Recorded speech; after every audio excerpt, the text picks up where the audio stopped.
Alright guys, welcome back to the channel. Thank you for checking the video out today. We have more PlayStation news, rumors, and leaks to go over and cover today. So before we dive into these topics, do me a big favor. If you end up enjoying the video or finding it informative, be sure to hit that like button. It helps the videos out more than you know. And if you are new here to the channel, please consider hitting that subscribe button as well.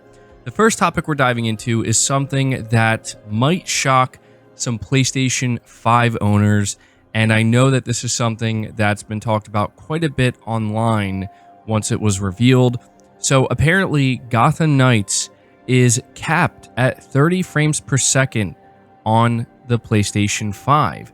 Reading here from Push Square, they say many have criticized the extended period of cross-gen releases we've seen on PS5, but slowly we're beginning to see more next-gen exclusive titles. Gotham Knights is one such game. Originally scheduled to release on PS4 as well, developer Warner Bros. Montreal ultimately scrapped the last-gen version in order to realize its vision. Unfortunately, that vision is restricted to 30 frames per second on Sony's latest console. Now, obviously, they're just talking about the PS5 here, but it's been confirmed that it's also going to be capped at 30 frames per second on the Xbox Series X as well. So this was actually revealed by the executive producer on Gotham Knights, and she says in the official Discord, "Hello everyone, I know many of you are wondering about the availability of performance mode for Gotham Knights on consoles. Due to the types of features we have in our game, like providing a fully untethered co-op experience in our highly detailed open world, it's not as straightforward as lowering the resolution and getting a higher FPS. For this reason, our game does not have a performance/quality toggle option and will run at 30 FPS on consoles." Now, the article here concludes by saying, obviously, we are not developers, so can't fully appreciate the challenge involved here, but what we do know is that 60 FPS has become an expected standard on PS5 this generation, and it's actually now rare for it to not be an option. Hopefully, it's something that the developer can look at post-release. And so that's where we are right now with Gotham Knights. Now, here's the thing. At this point in time, anybody who's playing on the PlayStation 5 or the Xbox Series X definitely expects there to be a 60 FPS option, even if that means the resolution is reduced all the way down to 1080p. Obviously, that's not our ideal way of playing a game at 1080p 60 FPS on what we were calling not that long ago the next-gen consoles.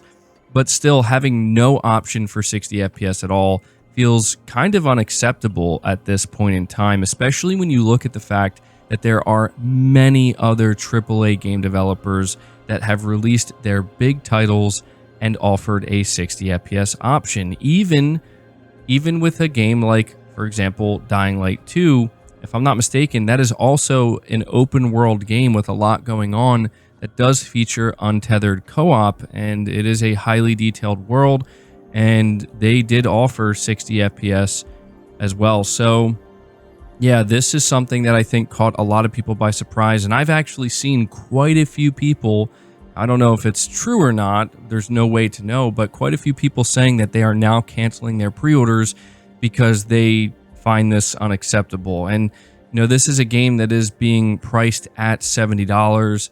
And this is a feature that, frankly, I think needs to be there. And it's kind of shocking, I think, for a lot of people to kind of be reading this right now. Like, we are 2 years into the life cycle of these new consoles where 60 FPS is either supposed to be the standard or be an option. And to see this out of a big AAA publisher and developer, yeah, it's not a good look. So at this point, I guess all we can really hope for is that they're going to take the feedback and they're going to begin to work on a patch that they can put out sometime after launch that will allow people to play at 60 FPS, even if it's just for if you're playing solo, right? Like, even if they say, look, due to the technical constraints because of co-op, we just can't do it, fine. But for those who want to play solo, the option should be there in that case at the very least. So let me know what you guys think about that. I'll definitely be interested to see what you have to say. Moving on to the next topic, though, we have more good news for the PlayStation 5 as it's been revealed. It is the 4th fastest selling console ever in the UK, despite stock issues. Reading from Push Square once again, The PS5 has now topped 2 million sales in the UK in just under 2 years of being on the market. This makes it the 4th fastest selling console of all time in the region, topped by only the PS3, PS4, and the Nintendo Wii, with the latter holding the crown. As is always the case with PS5 sales data, you can't help but wonder how well the current gen console could have done had it not been for the supply issues that have plagued Sony since day one. As recently reported, PS5 stock numbers are really starting to hit their stride, with 2023 pegged as a huge year for the console. In this case, more stock will inevitably mean more sales, as demand has constantly outstripped supply since the PS5's launch in November 2020. Next year's data should make for some very interesting reading, as long as Sony is able to maintain current trends. Still, being the 4th fastest selling console ever in the UK is quite an achievement given the circumstances, and for Sony, it'll be a promising indication of what's possible once it has enough stock to go around.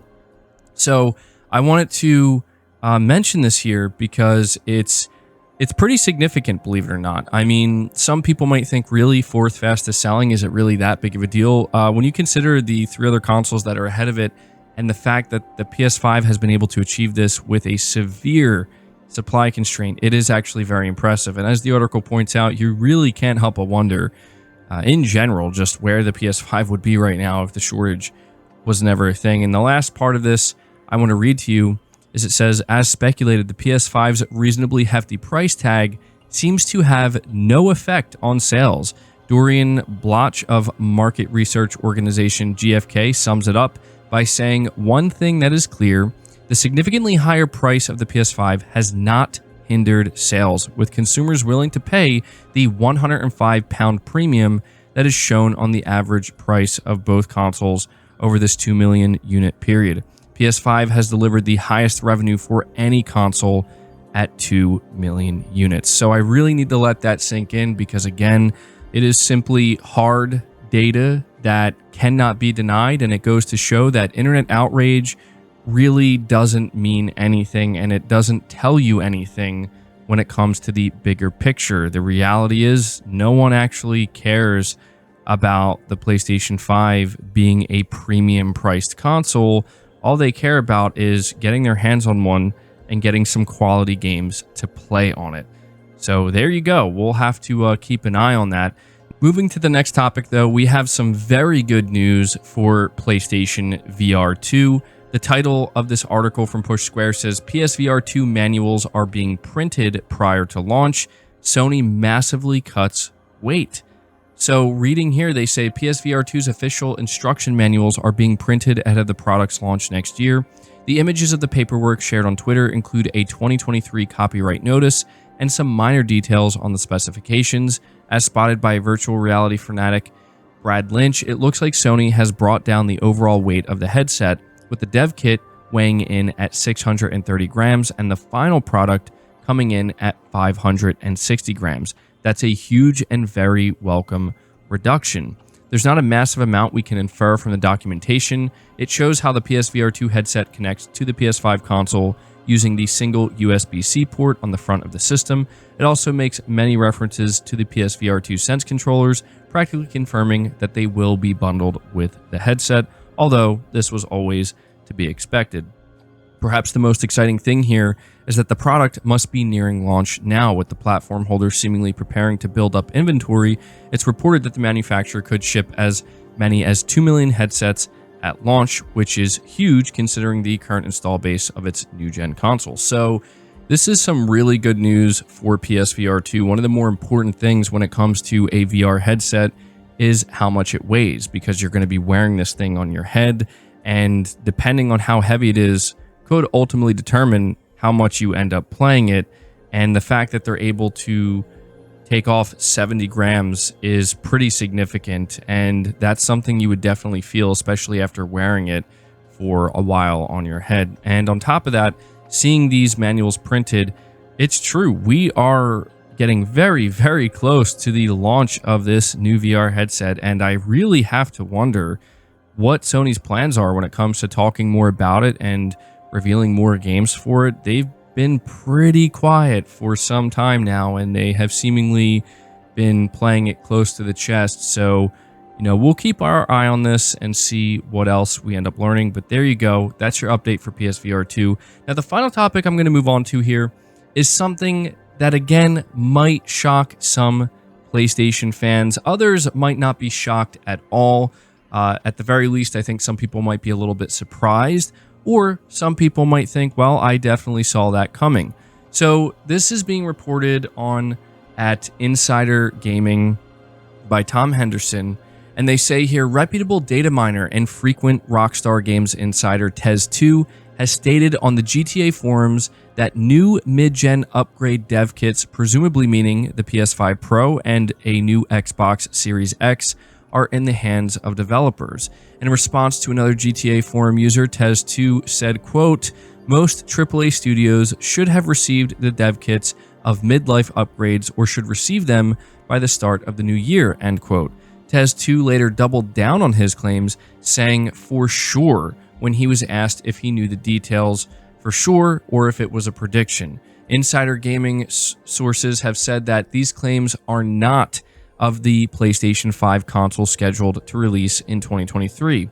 It's understood that the new console, exclusively reported by Insider Gaming, will have almost the same hardware components as the original PS5. However, due to the sensitivity of the information, sources were unable to give exact specs on what could or is being upgraded for that console. Referring back to Tez2's claims, it's not uncommon for developers to get their hands on such hardware a couple of years before public release.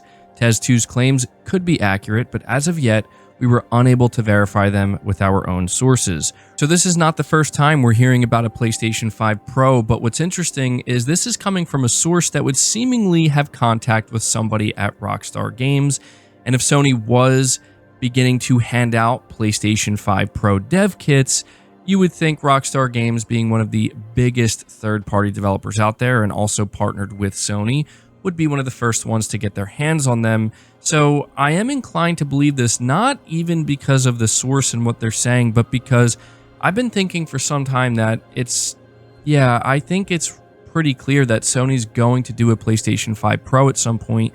I'm not saying that it's necessary or even justified, but I think from Sony's point of view, they don't really have anything to lose. And something that I've said a few times before, and I will say here once again, is there's no chance at all that Microsoft does a mid-gen console refresh for the Xbox Series X and the S, and Sony doesn't match them. There's no way Sony's going to just let them do that and not offer an upgraded PlayStation 5 console for players to purchase. On top of that, you also have to look at it from the perspective of what exactly does Sony have to lose by doing something like this? Not much, really. If anything, it's just going to make it so that a lot of current PS5 owners feel like, you know what, I'm going to go upgrade, and they basically buy another console from Sony. You look at these factors, there's really no reason for Sony not to do it. However, it's completely understandable that many players are automatically going to feel like, why do we need this? We're barely even seeing games right now tap into the power of these consoles and the potential, and it's weird to think that we're not going to maybe see that until there is a PS4 Pro, but that's something we also have to keep in mind. It's not like the PS5 Pro is going to be announced tomorrow and released early next year. It seems like at the earliest a PS5 Pro could launch is 2024. 2023 would certainly be sooner than expected given the circumstances, but yeah, I do believe this rumor, and here's the most important thing I will say about this. If there is truth to this, if there is truth to what Tez2 is saying and what we've heard previously about a PS5 Pro, well, we're definitely going to start to hear more about it in the coming months, and especially going into 2023. At some point, it will pretty much be confirmed by a source that it's happening. So there you go. Let me know what you think about that. That does it for the video, guys. I hope you enjoyed it. I hope you found it informative. Again, if you did, leave it a like, subscribe if you're new, hit the bell notification icon, and feel free to share the video out on top of all that. But until next time, guys, take care.